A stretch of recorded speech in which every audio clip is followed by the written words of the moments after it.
¿Alguna vez te has preguntado cómo es que tu cuerpo tiene esta capacidad de autorrecuperación, regeneración o este fenómeno curativo? Bueno, pues vamos a hablar de inflamación.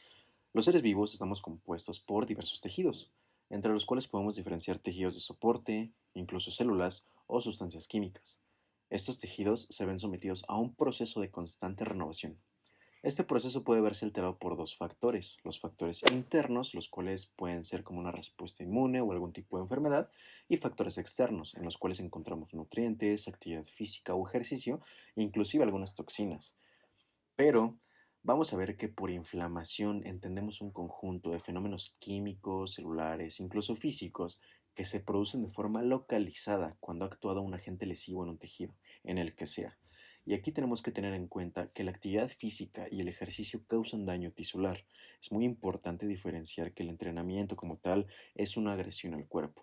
Y esta agresión la va a ver totalmente reflejada en tejidos como músculos, tendones y huesos.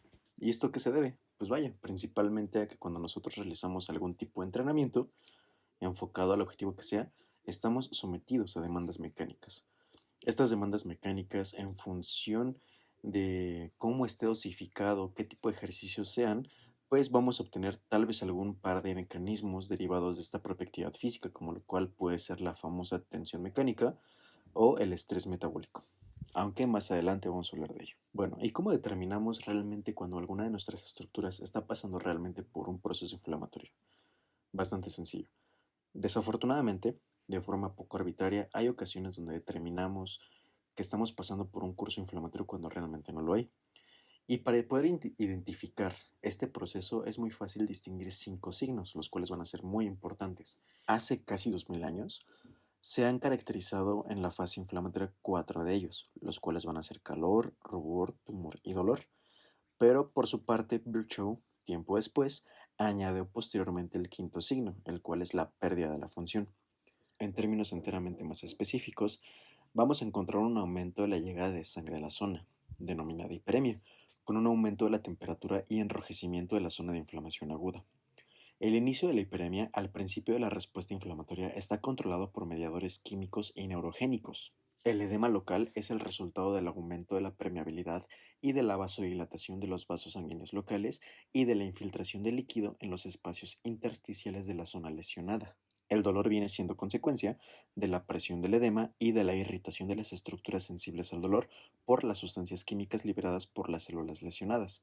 Tanto el dolor como el edema pueden producir pérdida de la función. Y aquí es donde introducimos una de las preguntas de mayor importancia en el ámbito deportivo. ¿Por qué ocurren las lesiones? Bueno, de forma simplificada, vamos a dividirlo en dos: falta de fuerza y falta de movilidad. Aunque en este segundo caso, hay que tener en cuenta que la movilidad está muy estrechamente relacionada con la fuerza. Entonces, prácticamente a falta de fuerza, mayor incidencia en lesiones. Es evidente que la inflamación tiene un papel meramente fundamental en el inicio de la reparación o regeneración de cualquier tipo de tejido, y desde el punto de vista deportivo puede que nos sirva como señal de aviso ante una sobrecarga mecánica bastante excesiva. En este punto ya estamos hablando de un proceso que tiene como principal finalidad la reparación o regeneración, el cual propiamente también va a tener sus propias fases. En primer lugar vamos a hablar de la misma inflamación, después hablamos de una degeneración y revascularización, porque estamos reparando, y en este punto nos damos cuenta de que el cuerpo, afortunadamente, cuando hablamos de este tipo de mecanismos, no escatima en recursos. Entonces ahí es donde entra una parte muy importante de la recuperación deportiva: la nutrición. ¿Por qué? Porque mediante esta nutrición nosotros le estamos brindando al cuerpo la materia prima para que pueda reconstruir los elementos que han sido dañados. Si yo al cuerpo no le doy los recursos suficientes para que comiencen estos procesos de recuperación, es como si yo le pidiera a una persona que construyera un muro sin brindarle ladrillos o cualquier tipo de material. Y aquí es donde entra el papel fundamental del fisioterapeuta o el readaptor deportivo, el cual es muy importante: no frenar la inflamación, simplemente hay que saber gestionarla. Y esto va directamente relacionado a que nuestros principales objetivos no van a ser disminuir el dolor. ¿Por qué quiero disminuir el dolor? Mejor vamos a mejorar la tolerancia a las demandas mecánicas para que la persona tenga una mejor percepción del esfuerzo físico. Ahora, regresando un poco al tema de las fases, la siguiente fase es la fase de proliferación, que va a ser una de las más importantes.